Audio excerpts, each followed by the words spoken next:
Shalom everyone and welcome to another weekly Torah portion from Parshat Pinchas, and we read this week about the daughters of Tzolfchad, an individual that had only daughters and no male children, and he passed away and left no children to inherit and to acquire land, and so his daughters come forth and beseech to Moshe to go ahead and try to reconcile and to permit them to get a piece and parcel of the land. And the question is why? These are girls that were born into such a family with no male children, but surely there were many other families that were constructed in such a fashion with no other male children to continue on an inheritance to the land. They didn't come and protest. They didn't come and make a request. What then was so significant and particular about the daughters of Tzolfchad? And the answer to that is that firstly, the women were more significant in the whole entirety of the generation of people of the wilderness of the Midbar,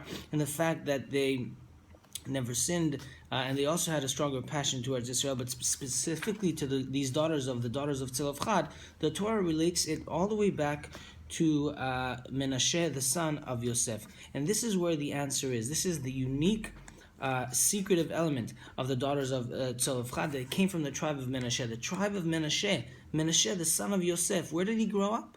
Where was he born? In the culture of Mitzrayim, of Egypt. And so Joseph, knowing that his sons Ephraim and Menashe did not share the same equivalent factors of the other tribes, that they grew in Eretz Yisrael, they saw Eretz Yisrael. So Yosef, from the onset, when his children were very small, would instill within them the love, the passion of Eretz Yisrael. He would tell them stories, he would express the significance of it and tell them about the valleys and streams and cities and the patriarchs and matriarchs that were promised the land, that were buried there.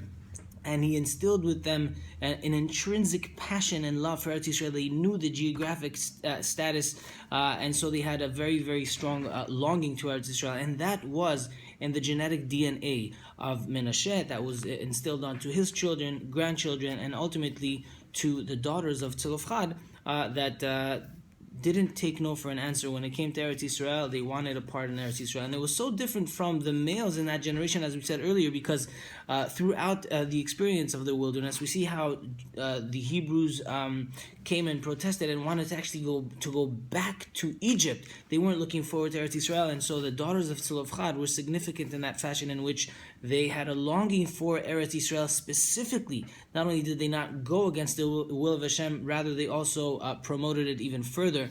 And so this week, with what we read about the Unesco decision on Hebron, that they classified it as a monumental site for the people not of the Jewish faith, which obviously we have kavod for all the other nations in the world, but we cannot let go of such a passionate site for Am Yisrael, Avraham, Yitzchak and Yaakov, and the matriarchs also all buried there. It's unbelievable. Adam, we can never say that this is not part of our heritage, not a Jewish site to Am Yisrael. It is a Jewish site indeed, and we always found that specifically those Jews that maybe have not even grown up in Eretz Yisrael, just like Menashe Ephraim, long for Eretz Yisrael, believe it's part of them. Many of us have not even seen or even know geographically where exactly Hebron is, but that doesn't mean we don't have a longing to be there and we don't feel that it is a part of us and we have a belonging to that site.